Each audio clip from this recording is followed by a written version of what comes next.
Indo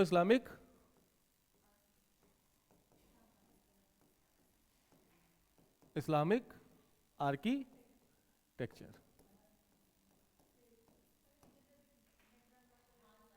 क्या कर दें? खराब लग रहा है? चलो कौन सा कर दें? वाइट कर दें, ठीक है ना? अरे या फिर चमकता है और ये रहने दें। चलो ये रहने दें। तो जब हमने कल इंडो इस्लामिक आर्किटेक्चर पढ़ा तो क्या क्या देखा? इसकी कुछ विशेषताओं के बारे में हमने कल चर्चा की थी। किसका सम्मिश्रण है? तो हिंदू स्थापत्य का, यानी हिंदू स्थापत्य और इस्लामिक स्थापत्य का मिश्रण ही क्या कहलाया? Indo Islamic architecture. ठीक है, तो जब हमको ये पता होगा कि हिंदू स्थापत्य की कुछ विशेषताएं और इस्लामिक स्थापत्य की कुछ विशेषताएं, तब हम ये जान पाएंगे कि इंडो इस्लामिक आर्किटेक्चर की क्या क्या विशेषताएं थी। मेरी बात समझे? भारत में इस्लाम का उदय, इस्लाम का आगमन हो चुका है। कब हुआ? 712 में। और पहली बार दिल्ली सल्तनत स्थापित हो गई है। कब हो गई? 1206 से 1526।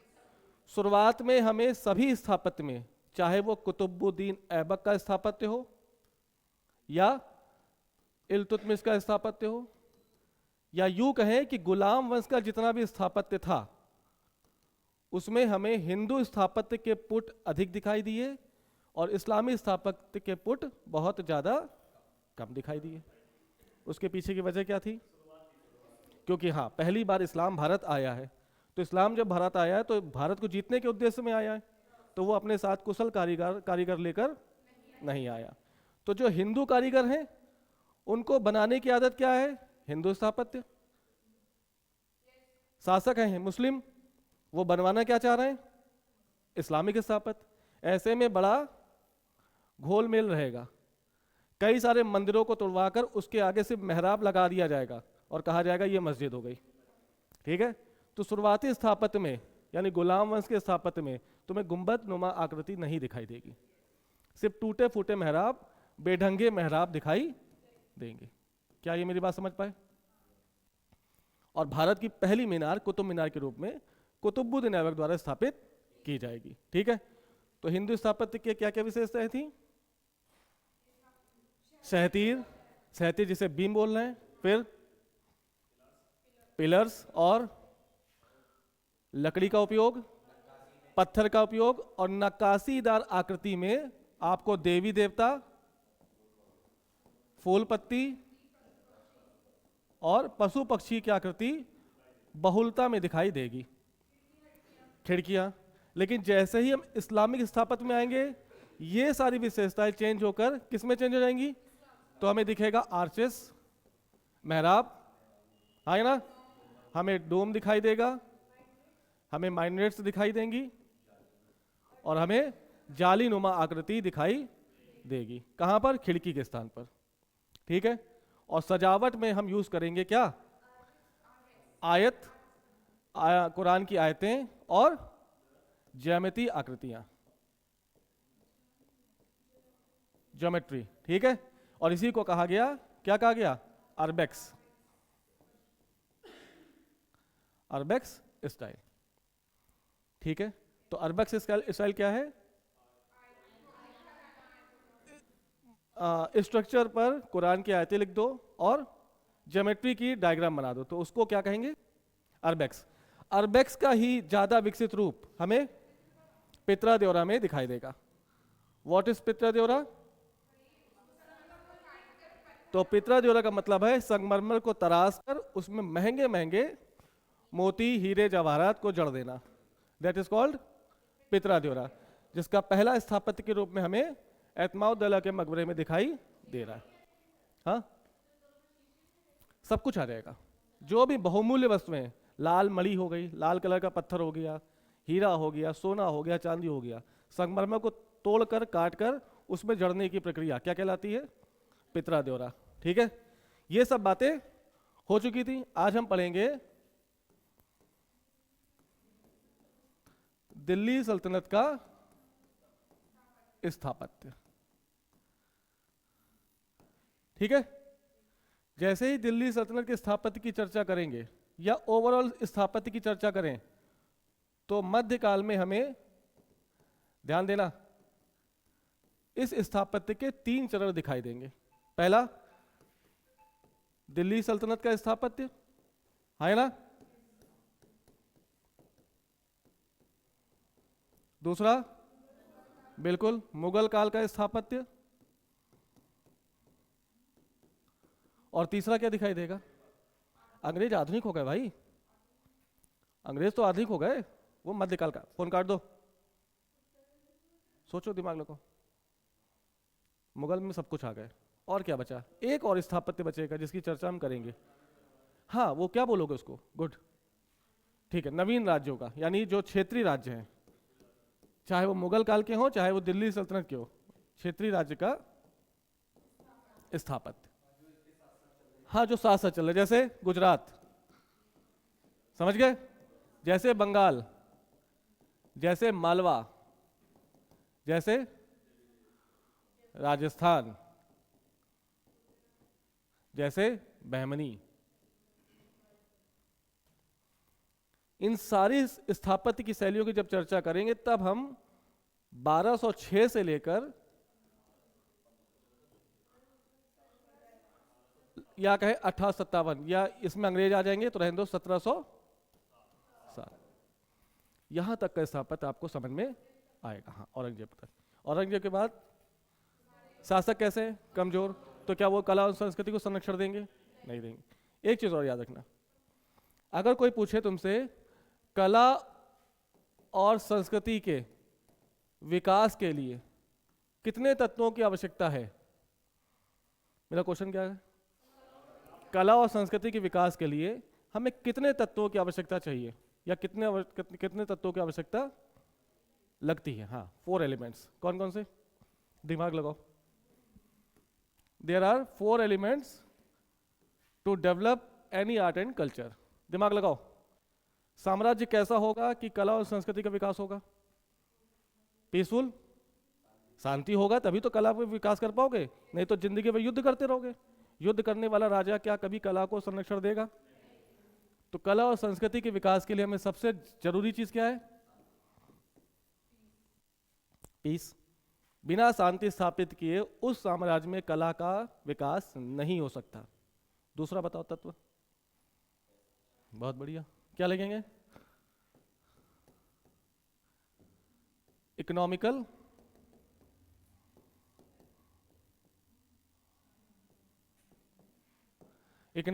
स्ट्रेंथ। उस साम्राज्य की आर्थिक संरचना कैसी हो? अच्छी हो।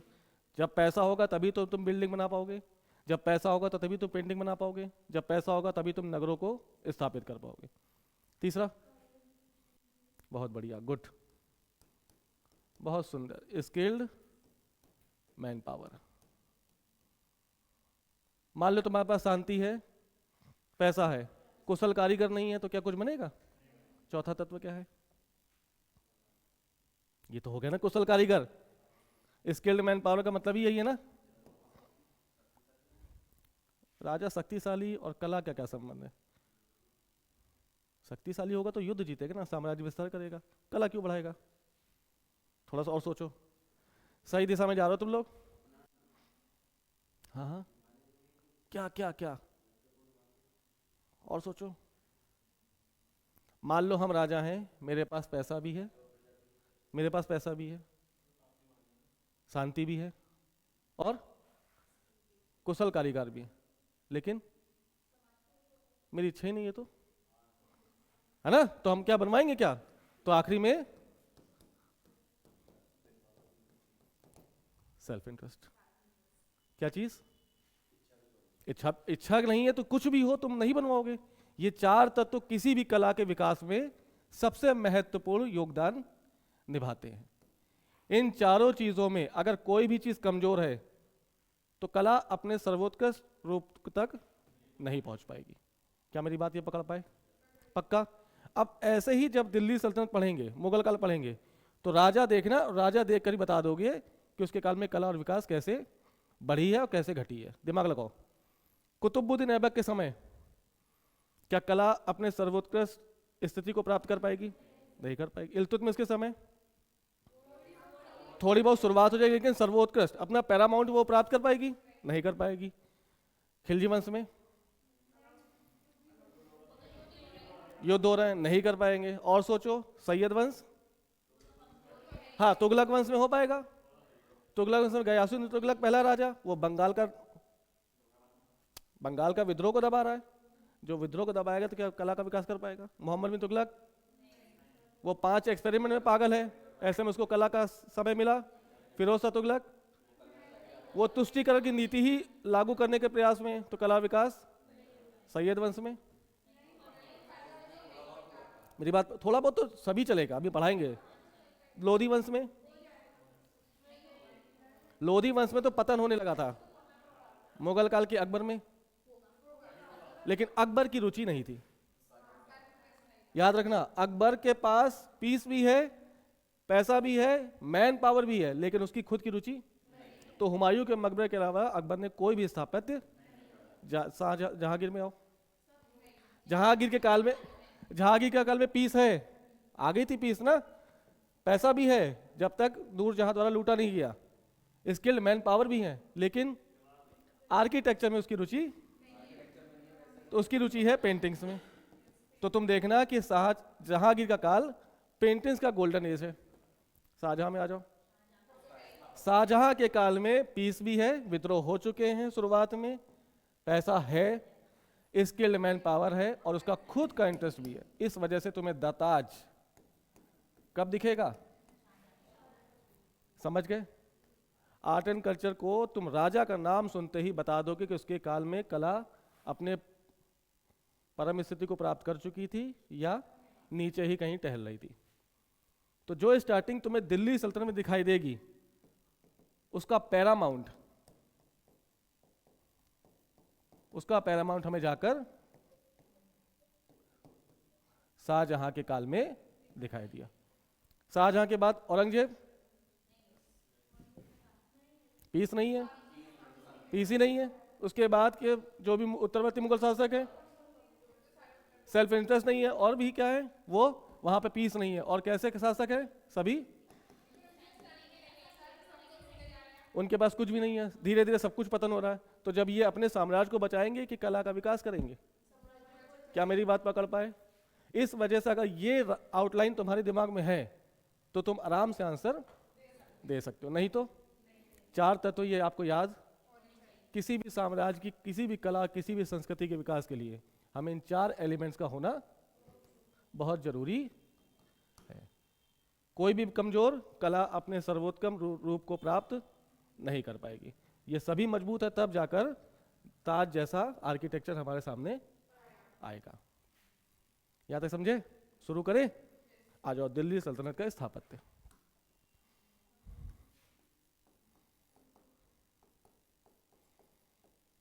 Architecture of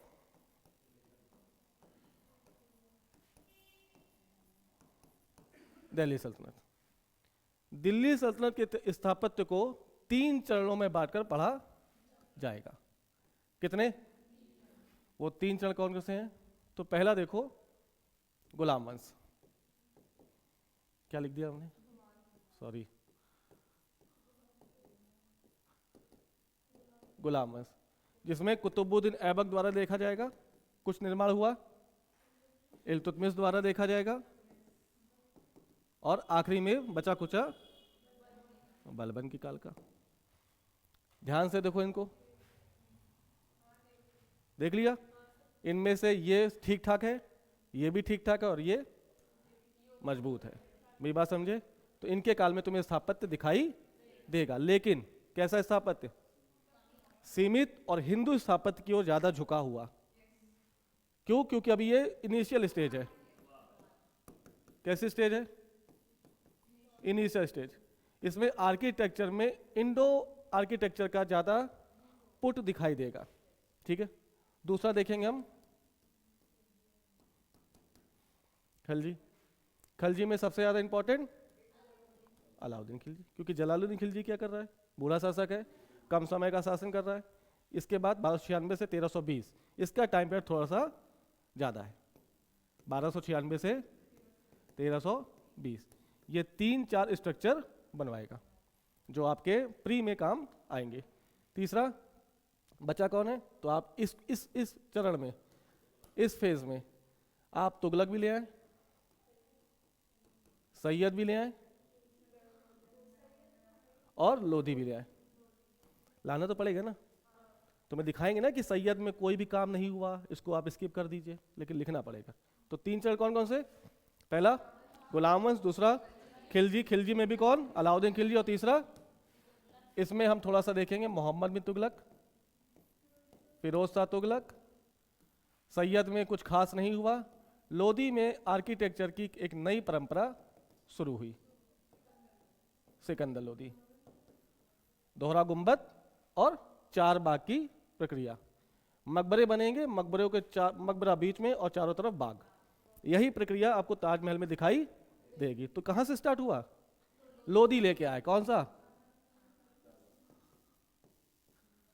4 Bagh style. Lodhi क्या लेके आए, डबल डूम। तो जो नई चीजें लाए हैं वो कौन लाया है, लोधी। और यही प्रक्रिया धीरे धीरे आगे आगे मुगल काल में भी दिखाई देगी। समझ गए मेरी बातें, पक्का। कहां से ले आए, गुलाम वंश। आ जाओ,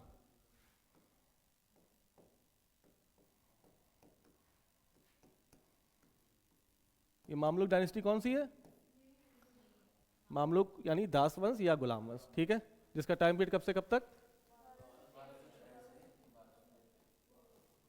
1290। क्या ये सही लिखा है, ठीक। पहला शासक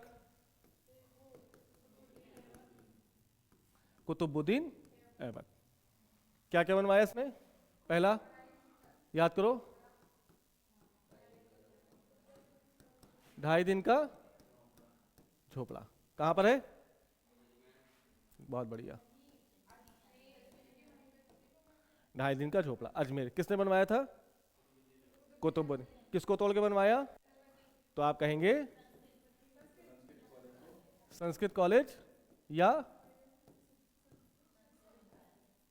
संस्कृत कॉलेज। किसने बनवाया था ये, विग्रहराज फोर्थ। ये विग्रहराज फोर्थ कौन है, चौहान वंश का शासक, जिसका नाम बीसल देव भी है। भी बात समझे। तो विग्रहराज चतुर्थ ने जो 2.5 दिन का जो संस्कृत कॉलेज बनवाया उसी को तोड़ दिया और तोड़कर सिर्फ मेहराब बना दी। प्रवेश द्वार को क्या कर दिया, मेहराब नुमा बना दिया और उसको कह दिया कि ये मस्जिद है। मस्जिद नहीं है, मतलब दरगाह है एक तरह की, ठीक है। तो स्थापत्य में जो भी सारी चीजें दिख रही हैं किसकी दिखाई देंगी, हिंदू की। तो तुम देखना जाके कभी 2.5 दिन के झोपड़े में तुम्हें स्वास्तिक के चिन्ह दिखाई दे जाएंगे। सीढ़ियों पे हरकेल नाटक की पंक्तियां तुम्हें आज भी दिखाई दे जाएंगी। किसका ज्यादा पुट दिखाई दे रहा है, यानी अभी इसके समय तक जो स्थापत्य हो रहा है उसमें इंडो आर्किटेक्चर ज्यादा महत्वपूर्ण है। इस्लामिक आर्किटेक्चर अभी सिर्फ मेहराब के रूप में आया है, समझे। इसके अलावा और कहीं भी तुम्हें इस्लामिक आर्किटेक्चर दिखाई नहीं देगा।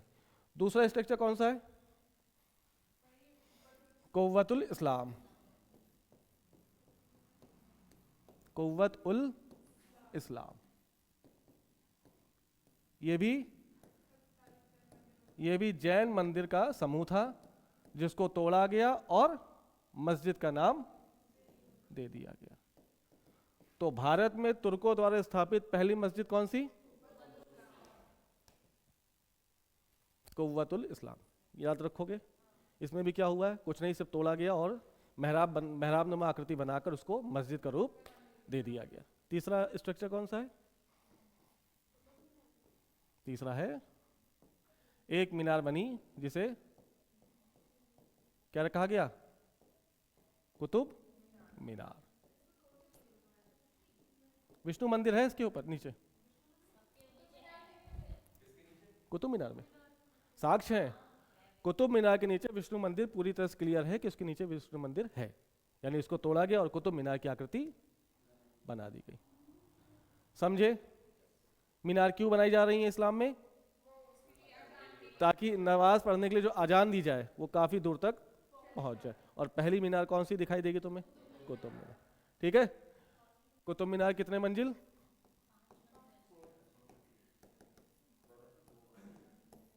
कुतुब मीनार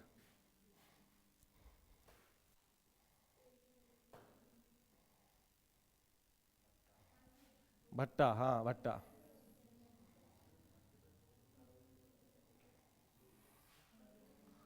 तो इसकी पहली मंजिल, दूसरी मंजिल, तीसरी मंजिल, चौथी मंजिल और पांचवी मंजिल।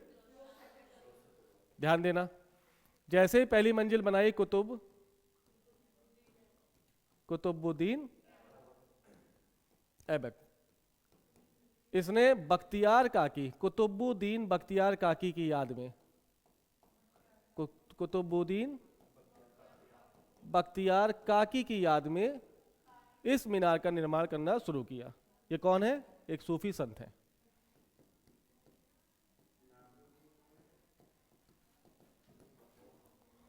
सुल्तानगढ़ी का मकबरा है वो, जो इल्तुतमिश बनाएगा नासरुद्दीन महमूद के नाम पर। नासरुद्दीन इल्तुतमिश का बेटा है। बात समझे? कुतुबुद्दीन बख्तियार काकी जो सूफी संत है, उसकी याद में कुतुबुद्दीन ऐबक ने इस कुतुब मीनार का निर्माण शुरू किया।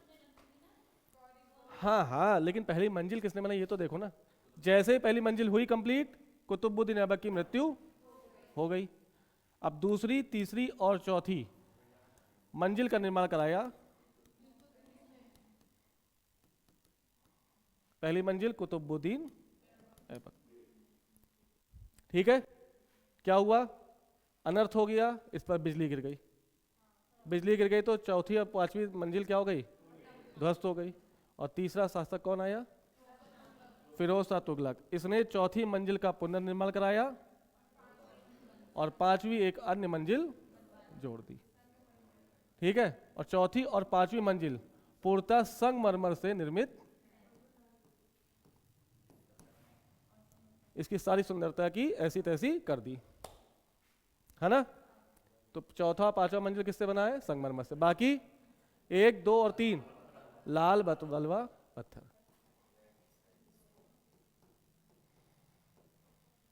ठीक है, इसके पहली मंजिल, दूसरी मंजिल, तीसरी मंजिल का जो स्ट्रक्चर है वो कैसा है? गुड। तो आप कहेंगे सेमी सर्कल प्लस इस पर को ही क्या बोला है? ट्राइंगल। तो देखो ऐसे बना है।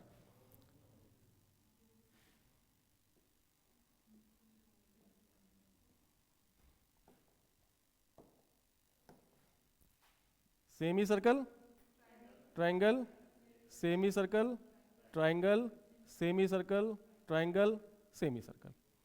ऐसे पूरी डिजाइन बनी है। जैसे गांव में खप्पर क्या बोलते हैं, खपरेल डालते हैं, वैसा ही है ये। तो पूरा जो पहली बिल्डिंग है इसी डिजाइन से बना हुआ है। छप्पर नहीं, खपरेल पड़ता है ना।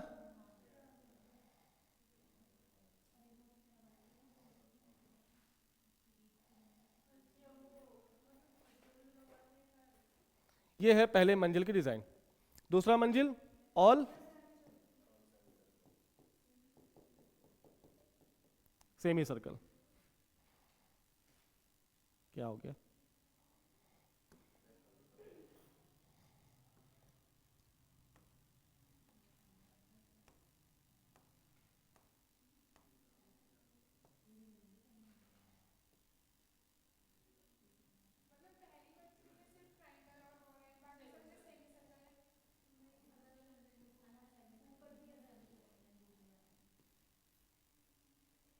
ये है, ठीक है। और तीसरी मंजिल में क्या है? All triangle. ठीक है, ऑल ट्राइंगल।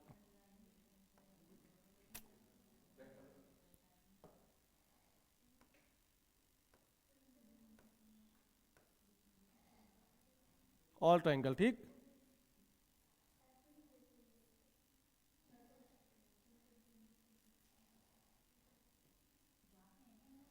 हाँ जाते हैं, ये है। हाँ, और बाकी पूरा चौथी और पांचवी मंजिल, खा लो खा लो, क्या खा रहे हो? चौथा पांचवी मंजिल पूरे किससे बना है? संगमरमर से बना है, ठीक है, समझ गए। कुतुबुद्दीन ऐबक ने इन 3 स्ट्रक्चर के अलावा कोई भी स्ट्रक्चर नहीं बनवाया। दूसरा शासक कौन?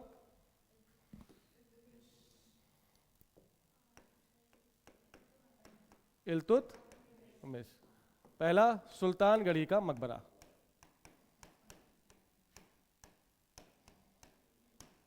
याद रखोगे किसकी याद में? अपने बेटे नासरुद्दीन महमूद की याद में, ठीक है। और क्या बनवाया इल्तुतमिश ने? ये भारत का पहला मकबरा है, क्या है?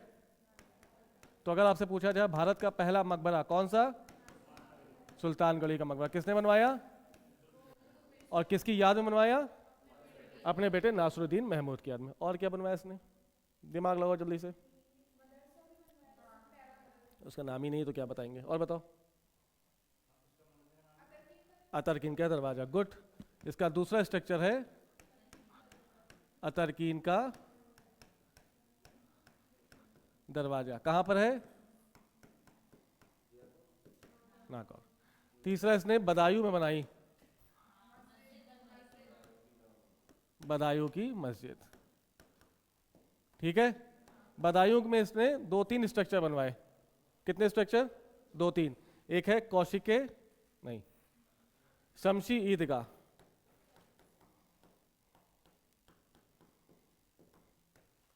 लाल बलवा पत्थर से निर्मित, रेड सैंड स्टोन, लाल बलवा पत्थर, ठीक है। और क्या बनवाया इसने? अपना खुद का मकबरा, जी हाँ है, हाँ वही है। ये कहाँ गया मदरसा, जो भी नाम है मदरसा, जो पहला भारत का मदरसा, जैसे भारत का पहला मकबरा वैसे ही भारत का पहला मदरसा भी इल्तुतमिश ने बनवाया। नाम वाम नहीं है इसका भाई, क्या लिखा उसमें? मदरसा मुअज्जी, तो लिख लो, होगा।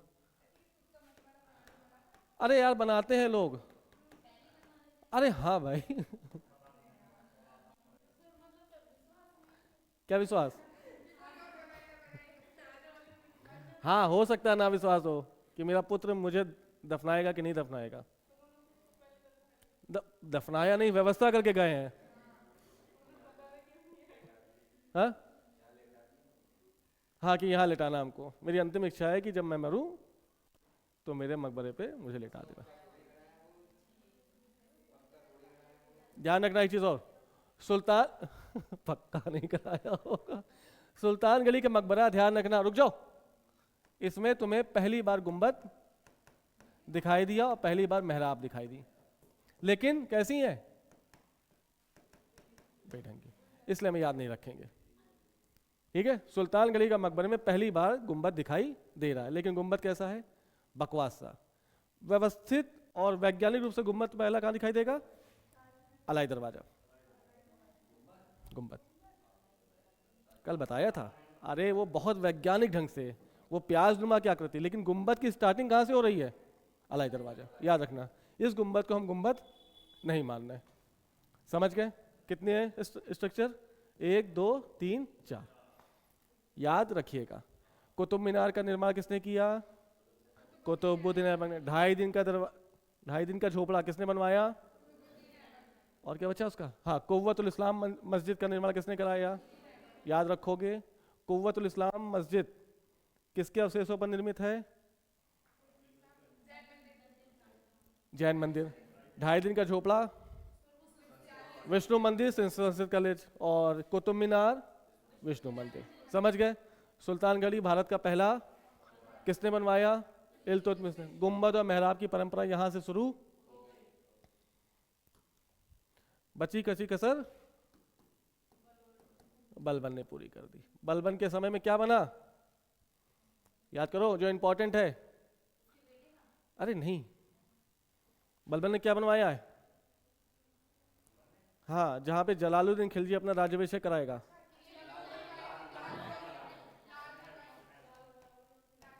तो लाल महल का निर्माण और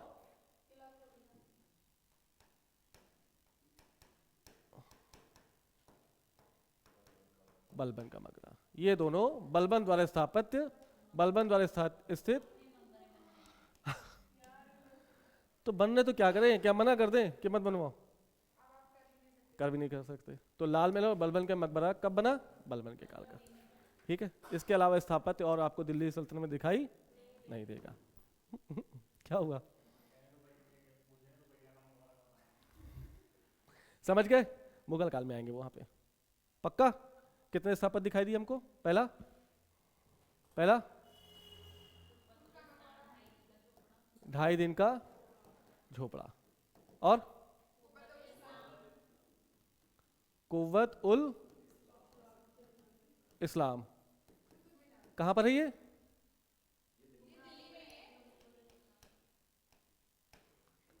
और फिर कुतुब मीनार कहां पर है ये कहां है? बहुत सुंदर, दिल्ली, गुड। फिर क्या बचा?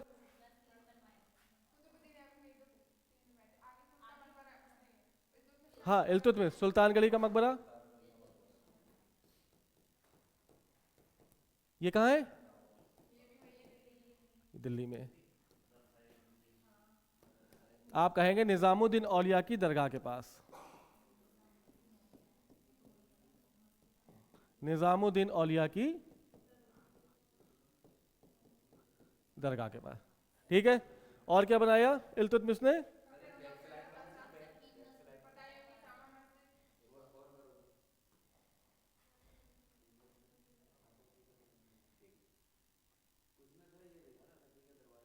नागौर, अतरकीन का। बेटा हम समझ रहे तुम क्या देख रहे थे। ये कहाँ है? मास्टर कंफ्यूज तो नहीं है ना? अरे अरे बेटा बेटा बेटा, चलो और बताओ। अरे राजस्थान में, राजस्थान। और बदायूं में क्या बनाया उसने? शमसी मस्जिद, शमसी ईदगाह, शमसी ईदगाह। ये इतने स्थापत्य आपको दिल्ली सल्तनत के दिखाई देंगे। बताओ, शमसी ईदगाह, ईदगाह क्या होता है? ईद वाले दिन नमाज पढ़ते हैं, एक तरह की मस्जिद ही मान के चलो। ठीक है, कितने हो गए? 1 2 3 4 5 6, ये आपको याद रखने पड़ेंगे। ठीक है, सुल्तानगढ़ी का मकबरा दिल्ली। हाँ, लोकेशन जरूर याद रखना, ये कई बार क्वेश्चन पूछा गया है। अतरकिन का दरवाजे का निर्माण किसने कराया? इल्तुतमिश। कहाँ पर कराया? नागौर। नागौर कहाँ है? राजस्थान। ठीक है,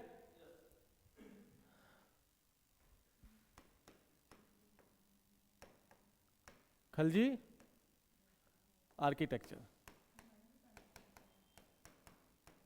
इसमें सबसे इंपॉर्टेंट अलाउद्दीन खिलजी।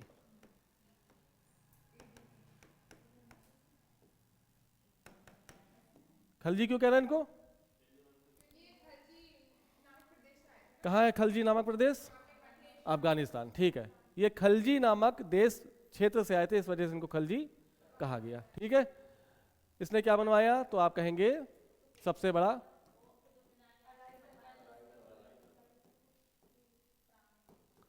अलाई दरवाजा, most important architecture of Alauddin Khilji. क्या विशेषता है इसकी? बहुत बढ़िया, इसमें पहली बार गुंबद, पहला गुंबद, यानी गुंबद अब थोड़ा सा व्यवस्थित बनने स्टार्ट हो गए। दूसरी चीज, इसमें घोड़े के आकार की, घोड़े के नाल के आकार की मेहराब्स हैं।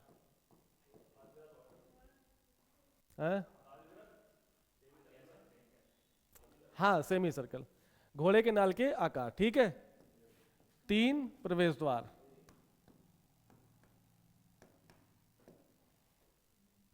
ये इसकी विशेषता है। कहां पर है ये? तो आप कहेंगे कुतुब मीनार के प्रेमाइसेस पे। हाँ, चौथी तरफ जो द्वार है वो दीवार से ढका हुआ है। 3 प्रवेश द्वार है, याद रखना, 3 प्रवेश द्वार, घोड़े के नाल के आकार की मेहराब और पहला गुंबद। यानी मेहराब बनना अब अच्छे से स्टार्ट हो गए, ऐसे मेहराब बनी है। मेहराब मतलब एंट्री गेट। हाँ हाँ, अलाई दरवाजे पे। हाँ, अलाई दरवाजे स्ट्रक्चर का नाम है सर। हाँ, मेहराब बनना स्टार्ट हो गए। हाँ, बढ़िया से मेहराब बनना स्टार्ट हो गया। कहाँ से? अलाई दरवाजे। यानी गुलाम वंश तक इंडो इस्लामिक आर्किटेक्चर में, हाँ बिल्कुल कह सकते हो। अब यहाँ पर इस्लामिक विधि दिखाई देने लगी। हाँ, ऐसे कहो। यानी खिलजी के काल तक आते आते, खिलजी काल के काल तक स्थापत्य में तुम्हें इस्लामिक विधियों का प्रयोग दिखाई देने लगेगा।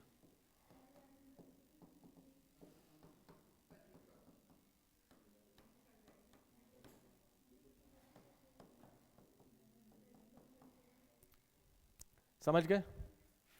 पक्का?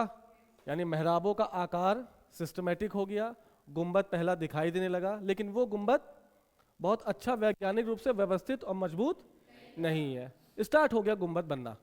अब आकृति यानी स्ट्रक्चर के ऊपर गुंबद दिखाई देने लगे। कुछ ऐसा गुंबद है, देखना, ये दीवार है, दरवाजा, अलाई दरवाजा, ये डोर, ये डोर, ये डोर, और गुंबद बना है ऐसे छोटा सा।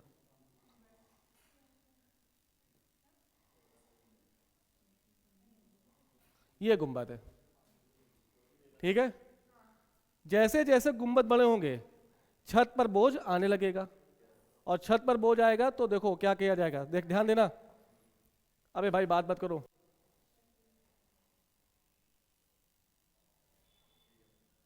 ये छत है, अब इसमें गुंबद बनना है तो गुंबद ऐसे बनेगा ना। ऊपर सोचना कि तुम 3D आकृति से ऊपर देख रहे हो, किसी भी स्ट्रक्चर को तुम हवाई जहाज से देख रहे हो तो कैसे दिखेगा? ऐसे दिखेगा। इसके ऊपर गुंबद कैसे दिखेगा? ऐसा दिखेगा। अब जब बड़ा गुंबद है और आयताकार छत के ऊपर टिकाया गया है तो हो सकता है गुंबद ज्यादा भारी हो और छत नीचे ढह जाए। इसके लिए क्या किया गया, इन चारों कोनों को, इन चारों कोनों को लपेट दिया गया। कहां लपेट दिया गया? लपेट दिया गया। बहुत सुंदर, बढ़िया लपेट रहा हो तुम। क्या लपेटा तुमने भाई? है भावना है?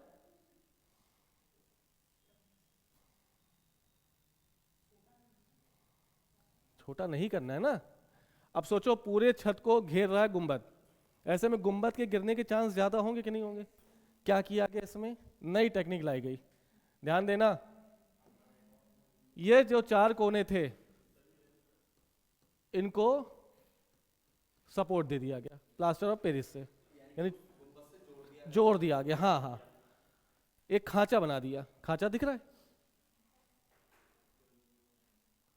इसमें प्लास्टर ऑफ पेरिस से जोड़ दोगे तो गुंबद क्या हो जाएगा? जुड़ जाएगा। ठीक है, ये परंपरा शुरू हुई आने वाले समय के गुंबदों में। इसी को कहा गया स्क्विनिच सिस्टम।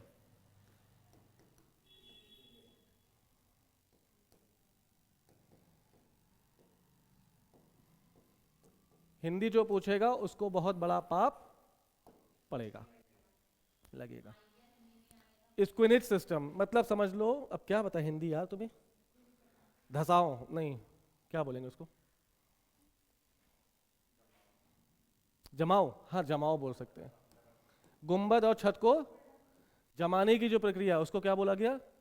स्क्विनिच सिस्टम। याद रखना, कब तुम्हें अलाई दरवाजे में ये नहीं दिखाई देगा, लेकिन अलाई दरवाजे के बाद जो भी मोहम्मद बिन तुगलक के द्वारा कोई भी निर्माण होगा, फिरोज शाह तुगलक के द्वारा कोई भी निर्माण होगा, यहां पर तुम्हें स्क्विनिच सिस्टम ऑफ आर्किटेक्चर दिखाई देगा। यानी छत के ऊपर गुंबद और जो भी बची जगह हैं किनारे किनारे उनको भर दिया गया। लेकिन ये समस्या हमेशा बनी रही, इस पे भी कुछ विकास करना था। तो क्या किया गया, लोधी वंश में नहीं, लोधी वंश में सोचो सोचो सोचो सोचो, बिल्डिंग को ही अष्टकोणी बना दिया जाए तो, अष्टकोणी। यार तुम लोग हंस रहे हो भाई।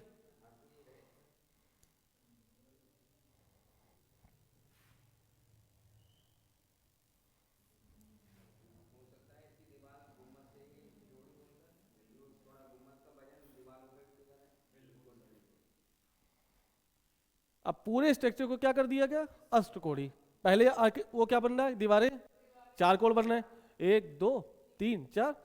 इन्हीं को दीवारों को क्या कर दिया गया, 8 कोण बना दिया गया। देखो कैसे,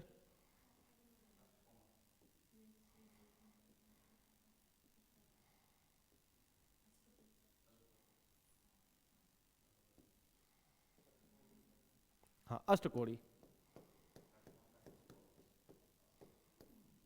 ठीक है, अब इस पे गुंबद रखना, जैसे गुंबद रखोगे बिल्कुल फिट हो जाएगा। नहीं होगा, सोचो इमेजिन करो, इस पे कोई चीज रख दो तो पूरी तरह से फिट हो जाएगा। यही क्या हो गया, अष्टकोणीय गुंबद। ये हमें दिखाई देंगे लोधी काल से। अष्टकोणीय गुंबद और दोहरा गुंबद, इसमें फिर और मजबूती देते हुए क्या कर दिया गया, गुंबद के ऊपर गुंबद। गुंबद ऐसे बनेगा, कैसे बनेगा,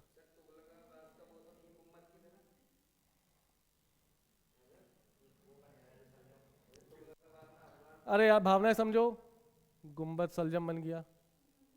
यह है गुंबद, इसी गुंबद को अंदर से भी ढक दिया गया, अनार। थोड़ा सा ये इसकी चोंच हटा दो, चोंच हटाए याली, चलो भावनाएं समझ रहे हो। हाँ ये है गुंबद। गुंबद को मजबूती देने के लिए गुंबद के अंदर गुंबद, इसे क्या बोलते हैं, डबल डूम। तो डबल डूम की परिकल्पना कब आई, आप कहेंगे लोधी काल में। लोधी काल में स्थापत्य में नया नया चेंज आएगा। क्या हुआ बता बता, हमें भी हंसा दो, 2 दिन से हम हंसे नहीं है। अच्छा बनाए लग नहीं, चलो ओके, समझ गए। तो कभी आप पढ़ाओ तो हम बैठेंगे यहाँ पे, ठीक है ना। कहाँ थे हम।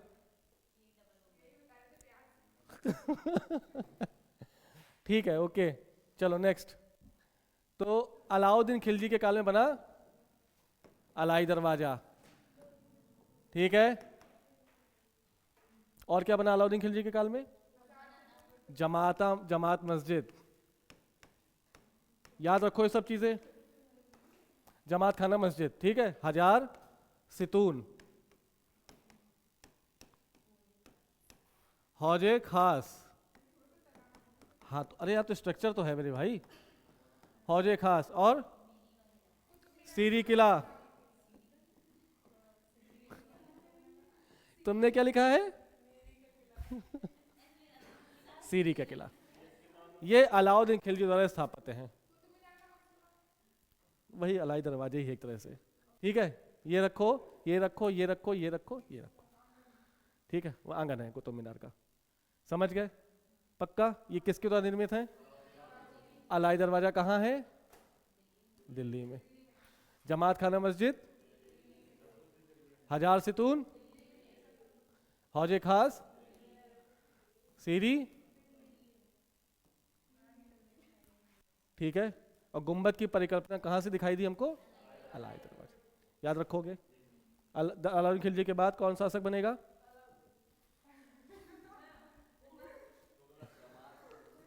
और भी कई शासक है ना खिलजी वंश के, लेकिन वो कैसे शासक है, बकवास स्थापत्य करेंगे। कौन सा वंश आ गया, तुगलक नहीं आएगा।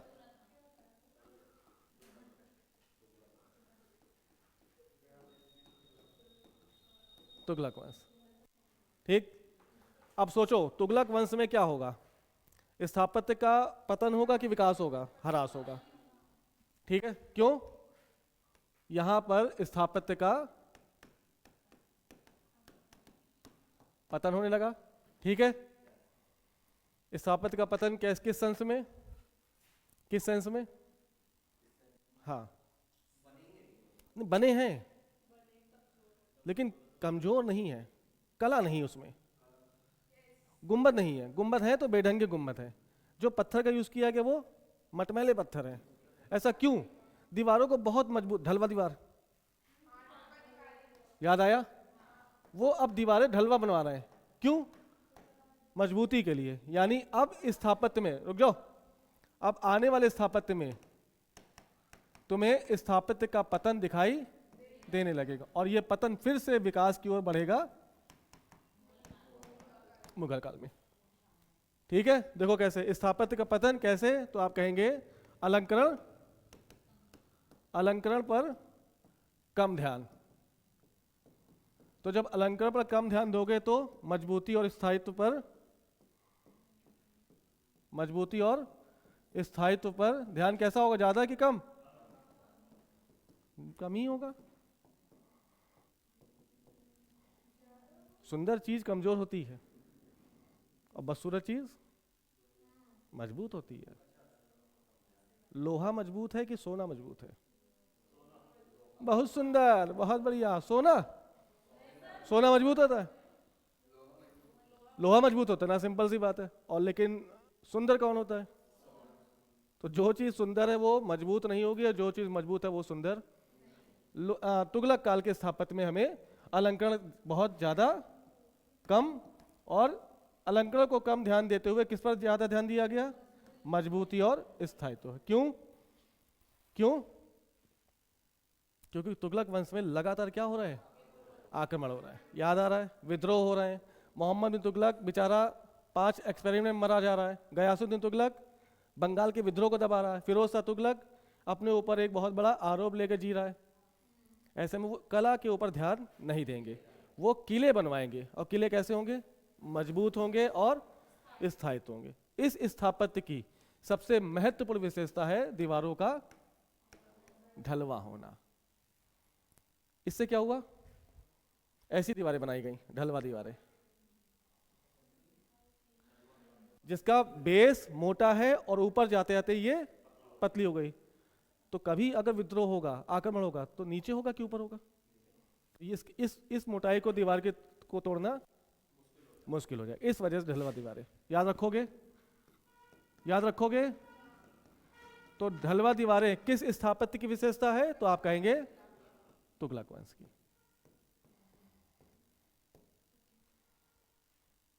अलंकरण नहीं। पत्थर कैसे? मटमैले, मटमैला पत्थर। स्थापत्य बहुत ही छोटा। स्थापत्य छोटा है लेकिन दूर तक दिखाना है तो क्या होगा? दूर तक दिखाना है तो क्या होगा? हाँ, बड़े बड़े चबूतरों पर छोटी छोटी, छोटे छोटे गुंबद। समझ गए? तुगलकाबाद का किला अभी दिखाएंगे, लिख लो। मटमैले पत्थर जो तराशे नहीं गए, गंदे से हैं। हाँ, क्योंकि मजबूत है इसलिए वो लगाए जा रहे हैं। समझ रहे हो? पक्का लाल बलुआ पत्थर यूज नहीं हो रहा है, संगमरमर यूज नहीं हो रहा है, यहाँ पर सिर्फ गंदे से पत्थर यूज हो रहे हैं जो मजबूत है लेकिन सुंदर नहीं है। तुगलकाबाद का किला, आदिलाबाद का किला, जहां पना नगर, ये सब कहाँ बन रहे हैं? तुगलक वंश के। तो देखो, गयासुद्दीन तुगलक के काल में, गयासुद्दीन तुगलक के काल में पहला, बस एक क्या, गयासुद्दीन तुगलक का मकबरा।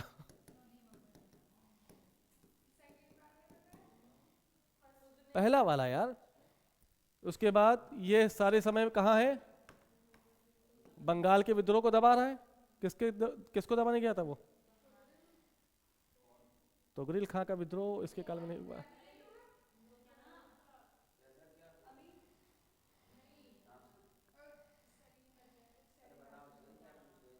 तर्माशरीन। तो फिर क्या हुआ था?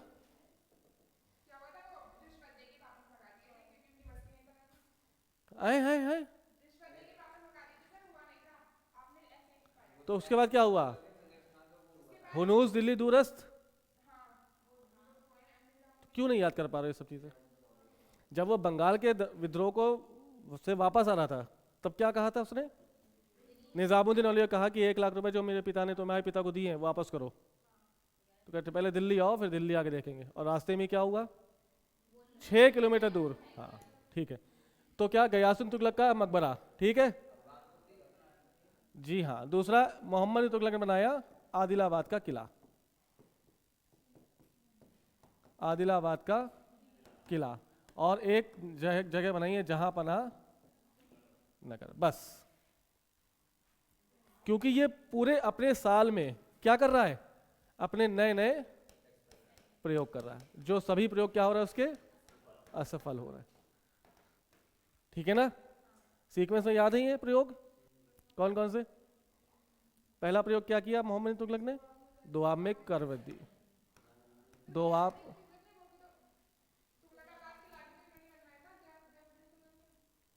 हाँ हाँ ठीक है, तुगलकाबाद का किला। गुड, बहुत बढ़िया। तुगलकाबाद का किला भी गयासुद्दीन तुगलक ने बनवाया, दिखाएंगे अभी। दोआब में करवदी। दूसरा एक्सपेरिमेंट, राजधानी परिवर्तन। तीसरा, सांकेतिक मुद्रा का चलन। चौथा, खुरासान। और पांचवा, करत।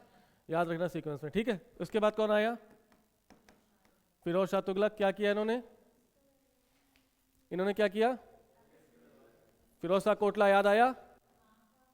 फिरोज शाह कोटला। कई सारे सराय, कई सारे बाग और क्या बनवा रहे हैं?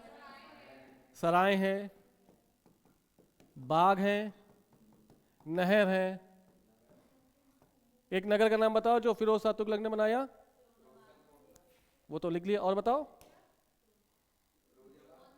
जौनपुर। गुड। जौनपुर नगर की स्थापना किसने की? फिरोज शाह तुगलक ने। किसकी याद में? जौनपुर नगर की स्थापना फिरोज शाह तुगलक ने की। जौनपुर किसकी याद में बसाया गया है? मोहम्मद बिन तुगलक। तो मोहम्मद बिन तुगलक अलग हैं। जॉन जॉन जॉन क्या? जॉन क्या? माँ का नाम? नहीं भाई। हाँ तो जौना खाना, ठीक है। क्योंकि मोहम्मद बिन तुगलक का रियल नाम था जौना खां। इसकी याद में फिरोज शाह तुगलक ने जौनपुर नगर स्थापित किया। हाँ ठीक है, समझ गए। यहां से तुम्हें क्या दिखाई देने लगेगा? क्या दिखाई देने लगेगा? अष्टकोणी मकबरे। ये जो कि लोधी काल तक आते आते हर मकबरा कैसा हो जाएगा? अष्टकोणी हो जाएगा। अष्टकोणी हो जाएगा और गुंबद हो जाएंगे दोहरे गुंबद। क्या मेरे भाई? मुद्रा पे? मुद्रा पे लिखावट स्थापत्य में नहीं आएगी ना, वो चित्रकला में आएगी, समझे? वो अलग चीज है। अभी हम स्थापत्य की चर्चा कर रहे हैं, ठीक है। मेरी बात समझे? सैयद वंश में इसका क्या होगा? कोई भी काम नहीं होगा, कुछ भी नहीं होगा। लोधी काल में भी जो पुरानी परंपरा चली आ रही है उसी को बढ़ाया जाएगा, कोई अन्य ज्यादा काम नहीं होंगे। तो याद रखना, यहां पर लोधी काल में 4 बाग, अष्टकोणीय मकबरा, अष्टकोणीय मकबरा, और एक क्या है? मोट की मस्जिद। मोट की मस्जिद, सिकंदर लोधी, और आगरा नगर। ये सब काम लोधी वंश में हो रहे हैं, जिसमें इंपॉर्टेंट क्या रखना है तुम्हें? 4 बाग। 4 बाग क्या होता है? मान लो ये है, बीच में मकबरा बना दिया गया और मकबरे के चारों ओर से सड़क निकाल दी गई और यहां घास वास लगा दिए गए, तो ये बन गया 4 बाग। इसी 4 बाग पद्धति को मुगलों ने एज इट इज एक्सेप्ट किया। तो ताजमहल देखोगे वो कैसा है? 4 बाग पे बना हुआ है। मेरी बात समझे, है ना? चलो, तो क्या क्या देखा एक बार देख लो। हमने देखा गुलाम वंश, गुलाम वंश में स्थापत्य, ठीक, फिर खिलजी वंश में स्थापत्य, फिर तुगलक वंश का, तुगलक वंश की सबसे बड़ी विशेषता दीवारों का ढलवा होना। तुगलक के बाद सैयद, कुछ नहीं, और लोधी। लोधी में क्या, दोहरे गुंबद, गुंबद कैसे, दोहरे, और अष्टकोणी मकबरा।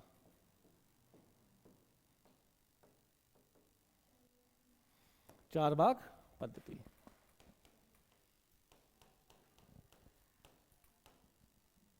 बस, तो जो भी 13-14 स्थापत्य तुम्हारी नजरों से गुजरे हैं उनको आप याद कर लें। याद है तुमको, याद कर लेना, ठीक है। बाकी हम लोग कल मिलेंगे किसके साथ, मुगल स्थापत्य के साथ। किससे मिलेंगे, मुगल स्थापत्य। चलो ठीक।